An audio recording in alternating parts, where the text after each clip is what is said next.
Y'all, Carolina Tony. We are traveling today the back roads of Montana, and as you travel in the back roads, you never know what's around the next bend, and so is the case of this story. I come across the remnants of a homestead. I'll tell you the story right after this station identification.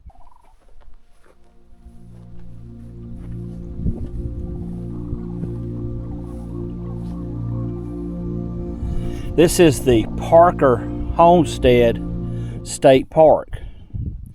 The Montana soil is swallowing hundreds of old homestead buildings like this one. Each takes with its untold stories of men and women whose lives brought them drought and blizzards, loneliness, companionship, fear, simple joys, much like we know today, yet sprung from a world that will never be again. As homesteader Pearl Bryce Robinson in Big Sandy Mountain, Montana, 1911 said, "As I look across the rolling expanse of the prairie, filled with the beauty of a Montana sunset, I sent up a little prayer of thanksgiving from my heart for this, our very first home. Only a rectangle of prairie sod, raw and untouched by the hand of man, but to us it was a kingdom. We have no regrets. Life is fuller and sweeter through the lessons learned in privation, and around our homestead days of life fondest memories still cling.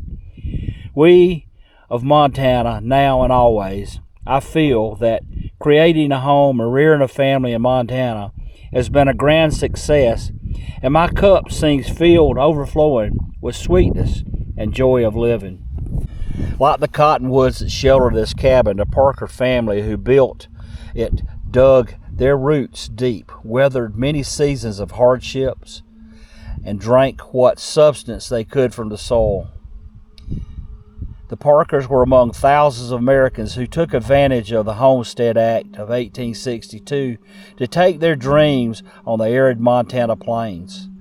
Like so many other families, they notched out a living of sweat and optimism and enjoyed little in the way of material comfort. In the 1890s, newlyweds Nelson and Rosa Ellen Harwood Parker refurbished a miner's shack on nearby Antelope Creek. A few years later, they built a cabin for their growing family on Jefferson River, but a spring flood washed that home away. The Parkers escaped in a rowboat, Rosa clutching the youngest of her three children between her knees. They vowed to move to dry ground. In 1910, Nelson filed a patent to homestead 160 acres here. They built this sod roof cabin, hauled water from the creek and ditches for years before they could afford to dig a well. Eventually, the Parkers built a larger home near Three Forks and abandoned this cabin. In 1939, Orville and Josephine Jewett bought the place for their family of 4 children. The Jewett's farmed, hunted, trapped, and sheared sheep through the Depression of World War II. When they lived here, the cabin had 3 rooms, all painted and calcimined or whitewash.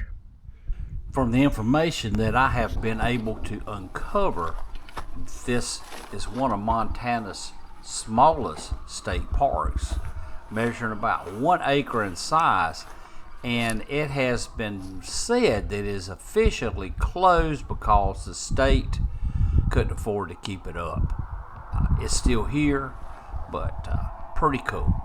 This is an excellent example of a sod roof, and it's not very often that you get a chance to see this up close. Well, that is going to do it for our trip to the Nelson Parker Homestead. Built here in 1910 in the back roads of Montana.